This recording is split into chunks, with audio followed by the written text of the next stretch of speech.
They didn't know her real name until the bullets started flying. For 8 months, she'd been invisible, a shadow. The woman who carried equipment, maintained radios, and watched real soldiers prepare for missions she'd never join. But on a freezing November night in the mountains of Afghanistan, when 24 Navy SEALs found themselves surrounded by over 200 enemy fighters, someone remembered the Marine they'd been ignoring. What happened in the next 47 minutes would rewrite every assumption they'd ever made about capability, courage, and the price of being underestimated. Maya Rodriguez was 28 years old when she saved those lives with 31 carefully placed shots. But the story doesn't begin there. It begins in the Rocky Mountains of Colorado, where a young girl learned to read wind patterns from her grandfather's weathered hands, where she discovered that patience mattered more than speed, where she understood, long before anyone told her otherwise, that precision was survival. Her grandfather, Miguel, had fought in Vietnam. He'd seen things he rarely spoke about, carried memories that lived in the silence between words. But on hunting expeditions across those alpine faces, he'd taught her everything that mattered. How to control breathing when your heart wanted to race. How to wait when every instinct screamed for action. How to make one shot count when there wouldn't be a second chance. Nieta, he'd say, his voice rough as mountain stone, you don't need many shots in life, but the ones you do take must count for everything. She'd carried those words through basic training, through the grueling physical assessments that left her muscles screaming and her pride intact, through every obstacle course, every qualification test, every moment that proved she belonged. When she enlisted, her dream was singular and absolute. She would become a military sniper. She would honor her grandfather's legacy. She would prove that size meant nothing compared to skill, that gender was irrelevant when measured against precision and dedication. But the unit had different plans. That rifle's too heavy for you, Rodriguez. Staff Sergeant Martinez had said it during her first week, not with malice, just with the casual certainty of someone stating obvious facts. The Barrett M82 weighed 30 pounds loaded. Maya stood 5'4" and weighed 125 pounds. The mathematics in his mind didn't work. Maybe you should stick to communications, supply coordination, things that play to your strengths. She'd wanted to argue, wanted to prove herself right there, lift the rifle, demonstrate that strength came in forms that couldn't be measured by height or bulk. But she'd learned something from those mountain hunting trips. Sometimes silence spoke louder than protest. Sometimes you waited for the moment that mattered. They gave her the nickname Shadow Walker, not as a compliment, not as recognition of stealth or skill, but as mockery. Someone who followed real soldiers but could never become one herself. The woman who walked in shadows because she couldn't stand in the light where actual operators lived. At the rifle range, she'd methodically adjust her scope settings with the care her grandfather had taught her. Every click measured, every calculation verified. While other soldiers rushed through their preparations, she'd take her time, checking wind speed, calculating for altitude, accounting for every variable that might affect a bullet's trajectory over distance. Trying to shoot satellites, sweetheart. The male soldiers would laugh, watching her careful preparations. They'd fire off rounds quickly, hitting targets with acceptable accuracy, proving that speed and confidence mattered more than her meticulous attention to detail. She'd ignore their comments, finish her preparations, then fire and hit every single time. But accuracy at a training range didn't translate to respect in briefing rooms. During tactical planning sessions, when officers discussed operational approaches, Maya would study the terrain maps with the intensity of someone whose life might depend on geographic details. She'd notice things others missed, elevation advantages, sight lines that standard positioning wouldn't reveal, opportunities that required thinking beyond conventional tactics. Staff Sergeant, she'd said during one planning session, what about establishing overwatch on the eastern ridge? It's elevated, provides clear sight lines to the primary approach routes, and could. The room had erupted in laughter. Not hostile, just dismissive. The kind of laughter reserved for naive suggestions from people who didn't understand real combat operations. That climb would finish you before the enemy even noticed, someone shouted from the back. Martinez hadn't even looked at her. Rodriguez, rear support only, communications and logistics, that's your assignment. Night after night, while her teammates shared stories and built the camaraderie that defined unit cohesion, Maya would slip away to the training ground. She'd lie in the freezing mountain air, practicing breathing techniques that slowed her heart rate to nothing, perfecting trigger control that eliminated the micro-movements that separated good shots from perfect ones, studying the mathematical relationships between altitude, wind speed, temperature, humidity, and bullet trajectory. During these solitary sessions, her grandfather's voice would echo through her determination. When everyone says it's over, Nieta, that's when your shot matters most. The constant dismissal created something cold and patient inside her, like steel being forged through repeated heating and cooling. Each, maybe next time and stick to what you know, added another layer to her determination. She wasn't angry. Anger burned hot and fast and consumed itself. This was something different, something that would endure through 8 months of being overlooked, dismissed, and fundamentally underestimated. Because Maya Rodriguez had learned the most valuable lesson of all. Sometimes being invisible was the greatest tactical advantage you could possess. Sometimes being underestimated meant nobody was watching when you prepared for the moment that would define everything. She just hadn't known that moment would come on a mission where 24 men would face death, and the woman they'd been ignoring would become their only chance at survival. But before those 31 shots could echo through mountain valleys, before impossible distances could be crossed by carefully aimed bullets, before everything changed in 47 minutes, there had to be a mission. There had to be perfect planning that went catastrophically wrong. There had to be a moment when hope evaporated and death became mathematics. That moment was coming, closer with every passing day. And when it arrived, Maya Rodriguez would face the choice that separated those who watched from those who acted. The choice between following orders and saving lives, between invisible safety and visible courage. The mission began like hundreds before it. Intelligence reports, satellite imagery, carefully coordinated insertion plans. What should have been a 25-minute extraction of high-value intelligence from an abandoned mining compound became something else entirely. Something that intelligence analysts had missed. Something that changed simple operations into desperate survival. The SEAL team, call sign Viper 7, inserted just after sunset. 24 operators moving through mountain terrain with the practiced efficiency of men who'd executed similar missions dozens of times. Martinez led Alpha Team. Lieutenant Commander Hayes coordinated Bravo. 2 additional fire teams provided security and extraction support. The compound sat in a valley surrounded by granite cliffs. Abandoned mining structures provided cover and concealment. Multiple egress routes offered flexibility if circumstances required rapid withdrawal. On paper, it looked straightforward. But someone had been watching, waiting, planning. The ambush triggered the moment Viper 7 entered the compound perimeter. Not immediately.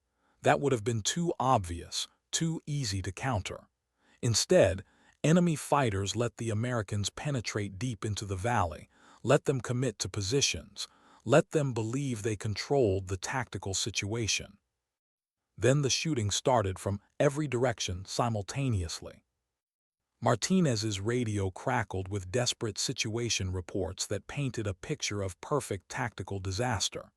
Alpha Team pinned down, multiple machine gun positions on the northern ridge. Bravo taking heavy fire from elevated positions. Charlie Team, we've got RPGs coming in from 4 directions. The SEAL teams tried to establish defensive positions among the rubble of mining structures, but superior numbers and coordinated tactics forced them into an increasingly small perimeter. Limited cover, no escape routes, and an enemy that had clearly spent weeks preparing this kill zone. The radio chatter told the story of professional operators, watching their mission fall apart in real time. "Base, this is Viper 7. We are surrounded and heavily outnumbered. Ammunition running critically low. Request immediate air support." The response crushed every hope they'd maintained. "Viper 7, negative on air support. Weather conditions prevent helicopter operations. Mountain winds exceed safety parameters. You are on your own until dawn." Dawn was 8 hours away. 8 hours that might as well have been 8 years given the mathematical reality of their situation. 24 Americans against more than 200 well-armed fighters who controlled every advantage, every elevated position, every approach route, every piece of cover that mattered. One soldier whispered what everyone was thinking: "We won't last 45 minutes against this." Maya Rodriguez sat with the communications team 300 meters behind the combat zone, her Barrett rifle across her knees, listening to her teammates slowly being overwhelmed.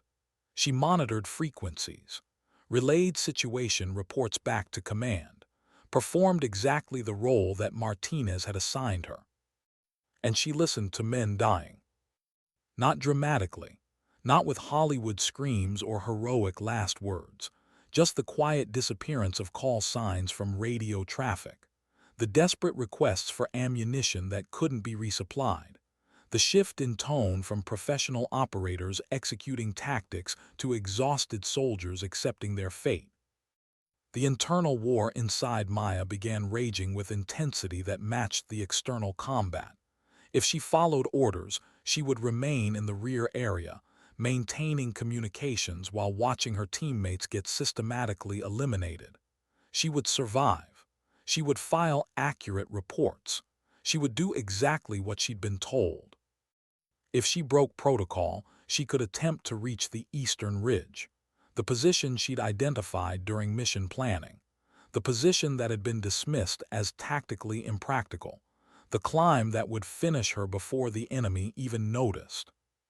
But breaking orders meant risking everything on capabilities that had never been tested under real combat conditions. Fear crashed over her in waves. What if she missed critical shots? What if she gave away her position to enemy counter-snipers? What if her attempt to help actually made the situation worse? The questions didn't have answers.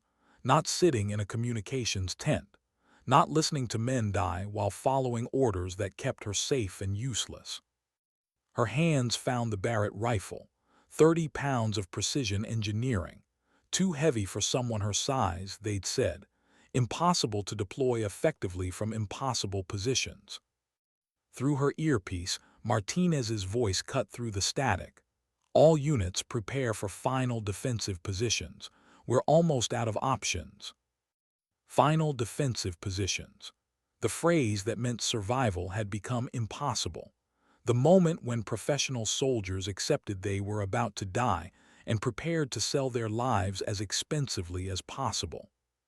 Maya made her decision with the same cold clarity her grandfather had taught her on frozen mountain faces. She keyed her radio one final time. Communications maintaining position. A necessary lie. The kind of deception that separated those who followed orders from those who saved lives. Then she grabbed her rifle, spare ammunition, rangefinder, and everything that mattered for what came next. She stood, turned away from the communications tent and the safety of following orders, and began walking toward the base of the eastern ridge. Toward the climb that everyone said was impossible. Toward the position that could save 24 lives or accomplish nothing, except adding her name to the casualty list. Toward the moment when being underestimated would become the only advantage that mattered. The ascent was everything they'd predicted: steep, exposed, brutally difficult while carrying 40 pounds of sniper equipment and ammunition. Sharp rocks tore at her hands and knees. Mountain wind carried the sounds of intensifying combat from the valley below, automatic weapons fire, explosions, the percussion of grenades detonating against stone. Each meter climbed represented a question without certain answers. Am I climbing toward their salvation or just postponing the inevitable? Will my positioning make any difference against 200 fighters? Did I just abandon my duty for pride that will get everyone killed? But Maya had studied this terrain during mission preparation with the obsessive attention to detail that made other soldiers mock her. She knew every rock formation, every potential route, every angle that would provide concealment from enemy observation. While others had been dismissing her suggestion, she'd been memorizing the exact path she was climbing now. Her breathing stayed controlled despite the exertion. Her grandfather's training ran deeper than muscle memory. It lived in the rhythm of her heartbeat, the patience in her movement, the understanding that rushing led to mistakes and mistakes led to death. Halfway up the ridge, her earpiece crackled with Martinez's voice. Different now, stripped of professional composure, raw with the reality of approaching death. Base Viper 7, if anyone's listening, tell our families we fought well, tell them. The transmission cut off abruptly. Whether from damage to his radio or something worse, Maya couldn't know. But the silence that followed felt like the valley itself holding its breath, waiting, watching, judging whether the woman climbing an impossible rock face in darkness could change mathematics that everyone knew couldn't be changed. She reached the ridge line as automatic weapons fire intensified below, found a position among granite boulders that provided exactly the sight lines she'd calculated during mission planning, set her Barrett rifle on its bipod with movements so practiced they didn't require thought. Through her scope, the compound spread out below like a deadly chessboard where her teammates were trapped in an endgame they couldn't win. But from this elevation, with this perspective, everything looked different. She could see every enemy position, every muzzle flash, every tactical advantage that the insurgents had established through careful planning. The machine gun nests on elevated positions, the RPG teams moving between cover, the command element coordinating the assault from a protected position behind collapsed mining structures. More importantly, she could see opportunities that ground-level perspective made impossible to identify, angles of fire that would neutralize key threats, distances that challenged her training but remained within her capabilities, shots that could change everything if placed with perfect precision. Maya Rodriguez settled into her shooting position with the calm that came from 8 months of preparation nobody had noticed. Her breathing slowed, her heartbeat steadied. The Barrett rifle became an extension of herself, not too heavy, not impossible to control, just a tool waiting to deliver 31 carefully aimed bullets across distances that separated impossible from inevitable. Her grandfather's words echoed through the mountain wind. "Make it count, Nieta, make it count." She whispered the same prayer he'd taught her before every hunting expedition. Then she found her first target through the scope, an enemy machine gunner who'd been systematically destroying her teammates' defensive positions, calculated for wind speed, altitude, the micro-adjustments that separated good shots from perfect ones. And fired. The shot cracked across the valley like thunder, announcing a storm nobody saw coming. The machine gunner dropped instantly, his weapon falling silent in a combat zone where every sound meant life or death. In the compound below, every SEAL froze in stunned disbelief. Impossible shots didn't come from impossible positions. Salvation didn't arrive when hope had already evaporated. But the shooting had only just begun. And Maya Rodriguez, the woman they'd called Shadow Walker, the Marine they'd dismissed as too small, too weak, too much of a liability, was about to demonstrate that underestimation was the deadliest tactical mistake any of them had ever made. Sometimes revenge isn't loud. Sometimes it's measured in millimeters of scope adjustment and the mathematics of bullets traveling over 1,300 meters. Sometimes it's watching assumptions shatter with every shot that shouldn't be possible, but somehow finds its target anyway. The second shot came before anyone in the valley could process the first. Another enemy position neutralized. Then another. Each shot deliberate, calculated, separated by seconds of careful preparation that felt like hours to men who'd been facing certain death moments earlier. Martinez spun around, trying to identify the source of salvation that couldn't possibly exist. Who the hell is firing? Where's it coming from? But Maya didn't announce her presence, didn't key her radio to claim credit or explain her positioning. She just kept shooting, kept eliminating threats with the systematic efficiency of someone who'd spent 8 months preparing for precisely this moment. Through her scope, she tracked enemy movements with the patience her grandfather had taught on frozen mountain hunts. She wasn't rushing, wasn't trying to save everyone at once, just identifying priorities, making calculations, and executing shots with precision that separated professional marksmanship from desperate shooting. The heavy machine gun on the northern ridge that had been destroying Alpha Team's defensive positions. Eliminated. The RPG team moving to flank Bravo's position. Neutralized before they could fire. The sniper team trying to establish counterfire positions. Gone before they understood where the threat was coming from. Each shot represented hours of training that nobody had witnessed. Each elimination proved capabilities that everyone had dismissed. Each second demonstrated that tactical innovation and personal initiative could overcome impossible odds when applied by someone with absolute dedication, and nothing left to prove except everything that mattered. But perhaps the most extraordinary aspect wasn't her accuracy. It was her tactical awareness, her ability to shift positions between shots, never firing from the same location twice, never giving enemy counter-snipers the opportunity to locate and neutralize her. She moved through that rocky terrain like she'd been born there, using shadows and stone formations for concealment in ways that seemed almost supernatural to the men watching from below. Martinez realized he was witnessing something that would be studied in military academies for decades.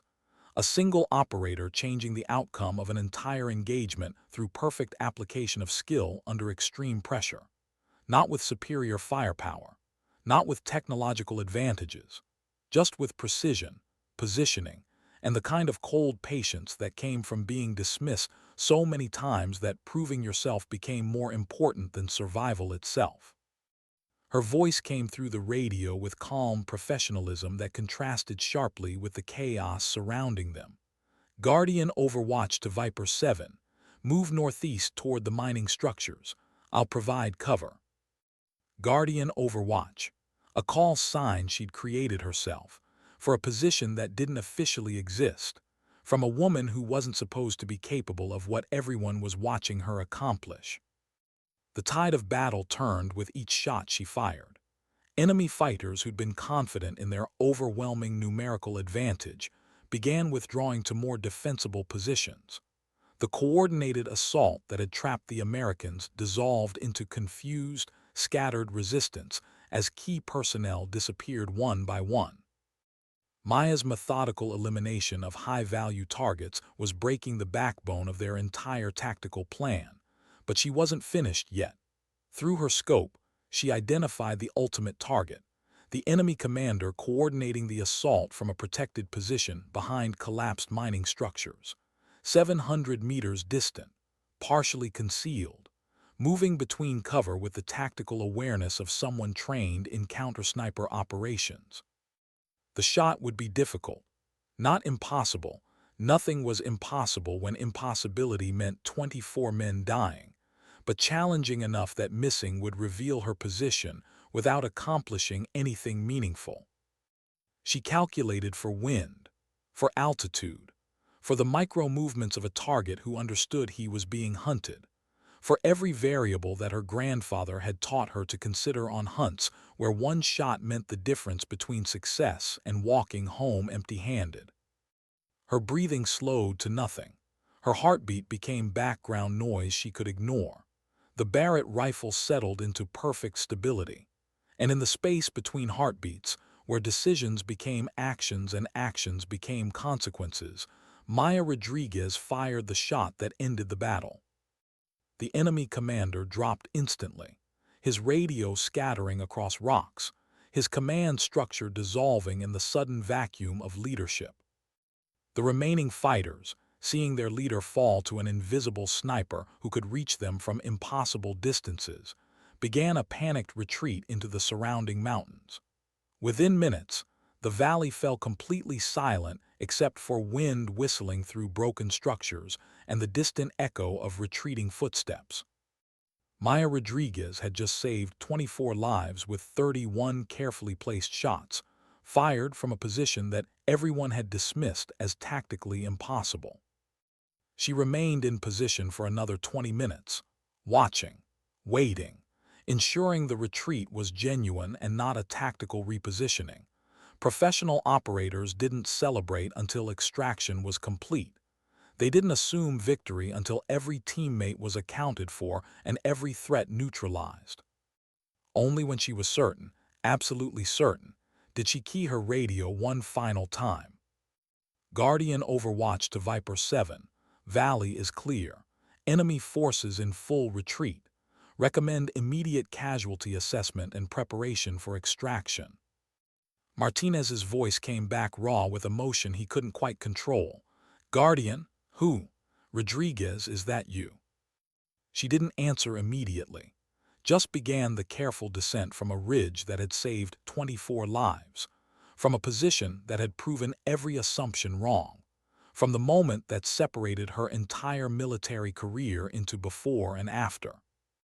Yes, Staff Sergeant, Rodriguez, Shadow Walker, whatever you want to call the woman who just spent 8 months preparing for the shot you said she'd never take. She didn't say it with anger or satisfaction, just with the quiet certainty of someone who'd proven the only thing that mattered. That capability couldn't be judged by appearance, gender, or the assumptions of people who'd never bothered to look beyond surface measurements. As Maya climbed down through darkness, using the same careful precision that had taken her up, she thought about her grandfather, about the lessons learned on frozen mountain faces, about the understanding that patience mattered more than speed, that precision counted more than power, that being underestimated was sometimes the greatest advantage you could possess. She thought about 8 months of dismissal, of mockery, of being called Shadow Walker by men who'd meant it as insult but had accidentally named her exactly what she'd become, someone who moved in shadows, who waited for the moment that mattered, who understood that proving yourself didn't require announcements or demands for recognition. It just required being ready when the moment arrived, and taking the shots that nobody else could take. From impossible positions nobody else would attempt. With precision nobody else had bothered to develop. Dawn broke over the mountains as extraction helicopters touched down at Firebase Alpha. The rotors cut through morning air that still carried the bitter cold of Afghan winter.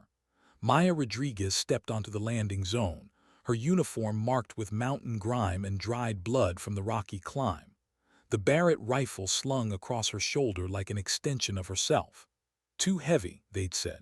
Impossible for someone her size. Word had already spread through military communication channels with the speed that extraordinary stories traveled among professionals who understood their significance. Personnel emerged from buildings across the compound, drawn by whispers of an impossible tale. A single sniper had saved an entire SEAL team from annihilation. 24 lives preserved through 31 shots that shouldn't have been possible. The same soldiers who'd mocked her marksmanship training now stood in respectful silence, watching the woman they dismissed return from a mission where she'd accomplished what entire fire teams couldn't have achieved. Martinez approached first. His face showed a complex mixture of gratitude, shame, and newfound respect that he didn't quite know how to express. Behind him, the SEAL team stood in formation. Every man who'd survived because of shots fired from a position they'd laughed about. Rodriguez, Martinez began, then stopped. How do you thank someone for rewriting the laws of tactical possibility? How do you apologize for 8 months of assumptions that almost cost 24 lives? The words didn't exist in any military manual or operational handbook. Maya met his gaze with steady composure, waiting, letting him find whatever words mattered. What you did up there, I've never seen anything like it. The precision, the positioning, the tactical awareness. He shook his head slowly. We owe you everything, and I owe you an apology for 8 months of not seeing what was right in front of us. She could have savored the moment, could have let the vindication settle into satisfaction, could have made him feel the full weight of every dismissal, every mocked suggestion, every assumption that she wasn't capable of contributing to real combat operations. Instead, she simply nodded. Staff Sergeant, I did what the mission required, what my training prepared me for, what you would have done in the same position. It was generous, more generous than the situation demanded. But Maya Rodriguez hadn't spent 8 months preparing for revenge. She'd been preparing to prove a simpler truth. That capability couldn't be measured by appearance. That strength came in forms that didn't fit conventional measurements. That the most dangerous tactical mistake was underestimating someone based on assumptions rather than evidence. Then Colonel Harrison did something that shattered every remaining assumption about military recognition and personal achievement. He raised his right hand in a crisp formal salute, the kind reserved for acts of extraordinary valor that transcended normal performance standards, the kind that officers didn't typically give to enlisted personnel except in moments that defined careers and changed lives. Maya returned the salute with equal precision, her spine straight, her expression reflecting years of training and determination that had finally found proper recognition. When both hands lowered, Colonel Harrison spoke in a voice that carried across the silent compound. What you accomplished last night will be studied in Marine Special Operations training programs for decades to come. 31 confirmed enemy kills at ranges exceeding 900 meters, in mountain conditions, under extreme pressure, with 0 friendly casualties.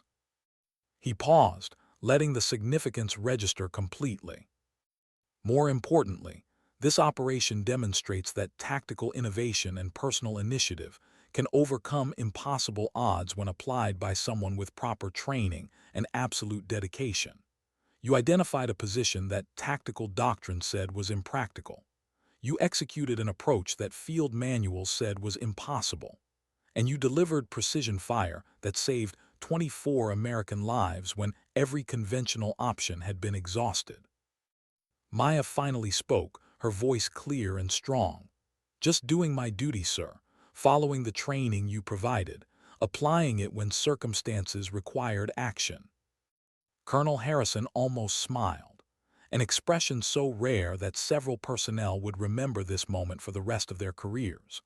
Rodriguez, your assigned duty was communications support and rear area security. What you did was redefine the tactical possibilities available to small unit operations. There's a significant difference between following orders and demonstrating the kind of initiative that changes outcomes.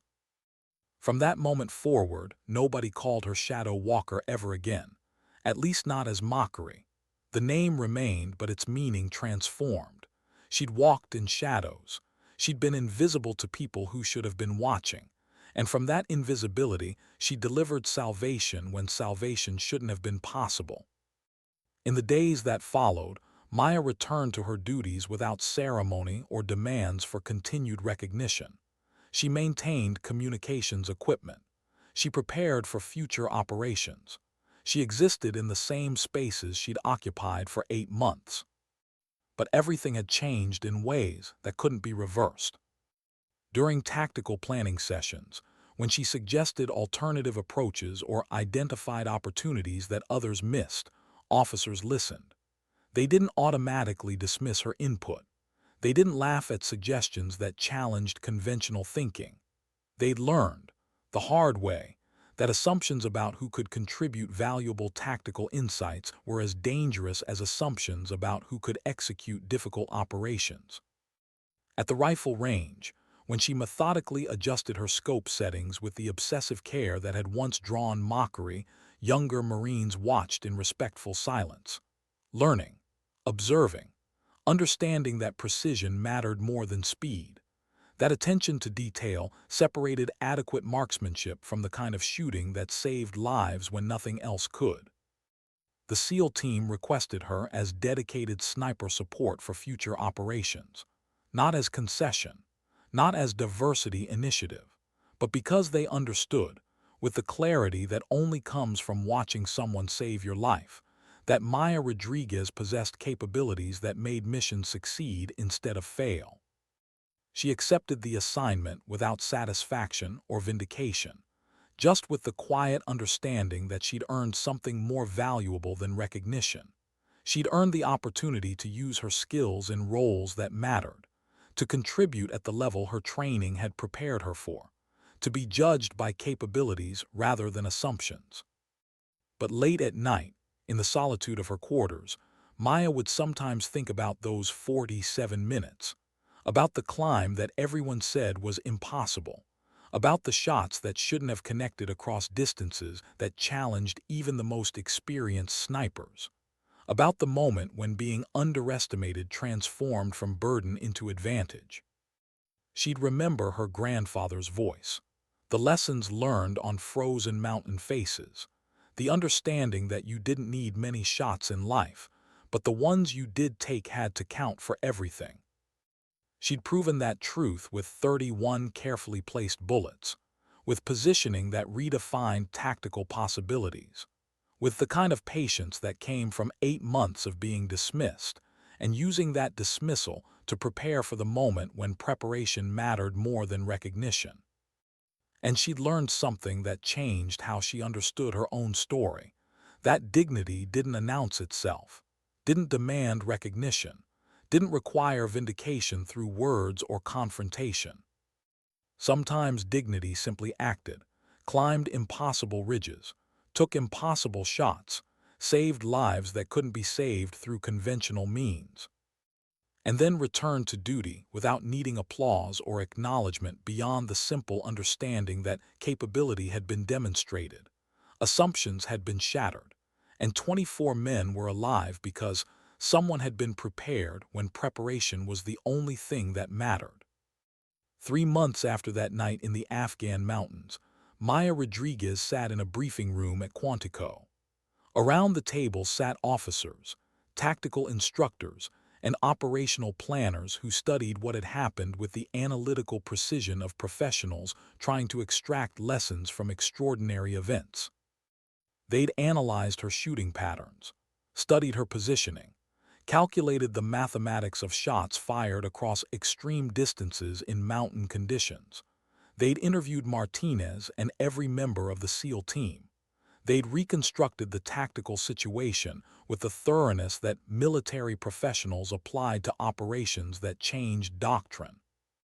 "The question we keep returning to," said Major Chen, a Marine Special Operations instructor, "is how you identified that position during initial mission planning when everyone else dismissed it as impractical." Maya considered the question, not because she didn't know the answer, but because the answer revealed something about assumptions that made people uncomfortable. "I identified it because I was looking for positions that would provide tactical advantages," she said simply. "The same way anyone analyzing terrain would approach the problem. But I think the real question is why everyone else dismissed it so quickly."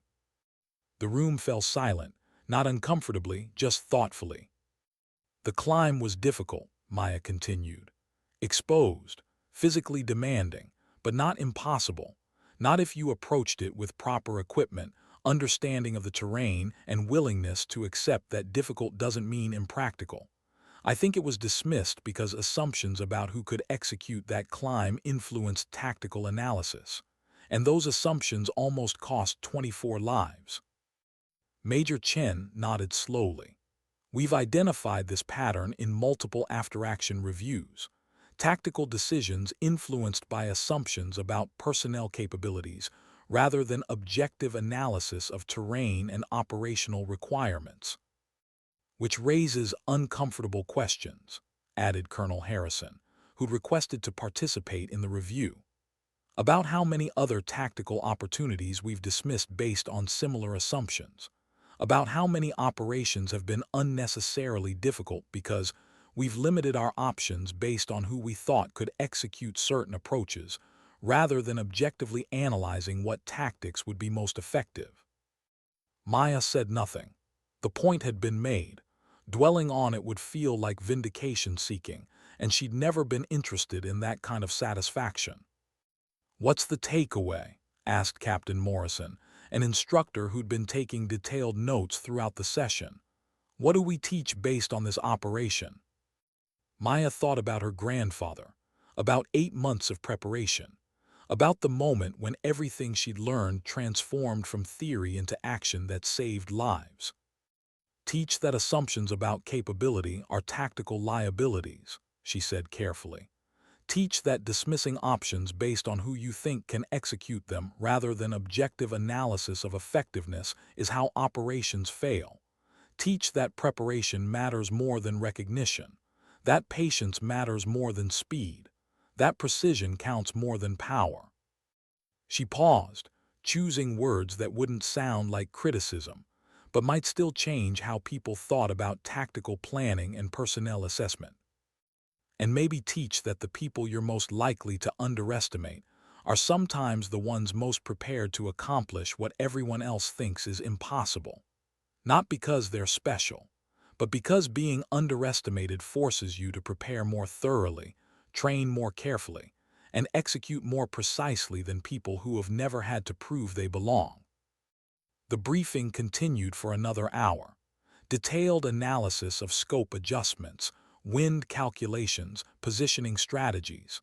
But the real lesson, the one that would echo through Marine training programs and tactical doctrine for years, had already been delivered. Sometimes the most important shot isn't the one that hits the target. It's the one that changes how people aim. Maya left Quantico 2 days later, returning to her unit with new assignments and responsibilities that reflected her demonstrated capabilities. But she carried something more valuable than recognition or advancement.